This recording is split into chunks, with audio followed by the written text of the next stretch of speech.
So today the topic is going to be hip flexor syndrome. Very common amongst runners and triathletes, and I see by how popular my YouTube video has been on the standing psoas stretch as well as some of the sitting down varieties. This is going to be a very popular presentation as well. So I just want you guys to get the main idea behind hip flexor syndrome, really what it is, what we can do to address it, and kind of things that cause it. Hip flexors are very important when it comes to running gait. If you haven't noticed that already, there's also a very intimate relationship between the hip flexors and the hamstrings. And this comes through the pelvis, using the pelvis as a fulcrum point.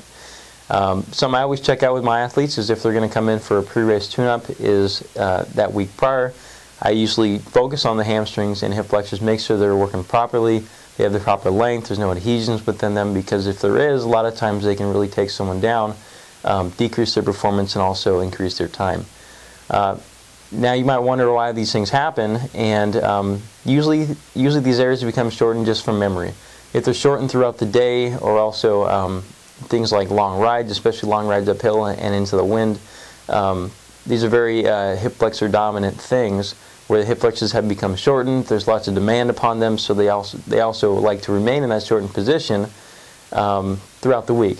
So what I'm getting at is if we lengthen the hip flexors throughout the week, break that muscle memory, also get something like deep tissue work or myofascial release or active release or grafting, someone that really knows what they're doing to go in there and break these adhesions up, I think you're really going to find some benefit within your hip flexor length.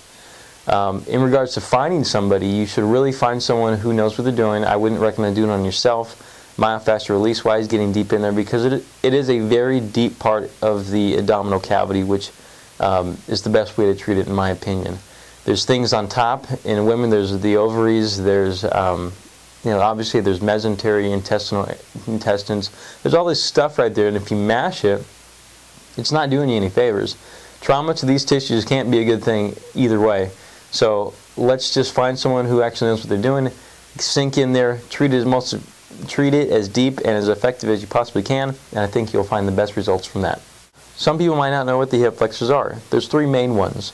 And we're going to look at them on this illustration here. We're going to see that first there is the psoas, which is the main one that starts up here in the abdominal area, goes down attached to the femur. It also conjoins with it into the tendon of the iliacus, so it's traditionally called this iliopsoas as well.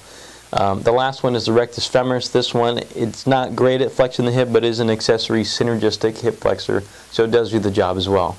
Now some of the symptoms of this can be very different based upon which muscle you have a problem with.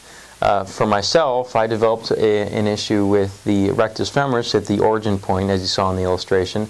So it was very pinpoint right in that spot. I couldn't get out of a car, couldn't put a shoe on, couldn't even stand on one leg to lift that leg up to put a pair of pants on. So I know how painful it can be, and other people can feel just overall tightness within the hips. They can feel lower back pain, they can feel lots of other things. Hip flexor problems are usually the first thing that can kind of cascade in a bunch of different types of running injuries, and this is something I always check on everybody I see.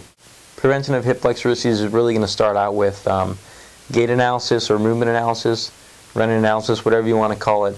You can even have someone look at you squat and see some of these issues with the hip flexor and doing some very basic movements. If you find an educated doc, trainer, or therapist out there who's active themselves, knows what they're looking for, I think they're also going to be a good bet for you. But also, if you don't have anyone in your area, runninganalysisonline.com is a really great resource for that. You just submit your videos, you get them back. It's very easy, very simple, and you'll get some good information from that. But overall, if you're dealing with this, don't just sit there and look at YouTube videos. Don't look for stuff on the internet. Find some professional help. I can honestly tell you in the past the injuries that I've had, even though I sit there and I think I can treat it myself, and sometimes I can, sometimes I can't, it's always a good bet to go have someone to look at it, because a lot of times they know what they're doing, they can get the good leverage on it, they can treat it more effectively than even I can on myself. Don't forget to check out our ebook at the website below.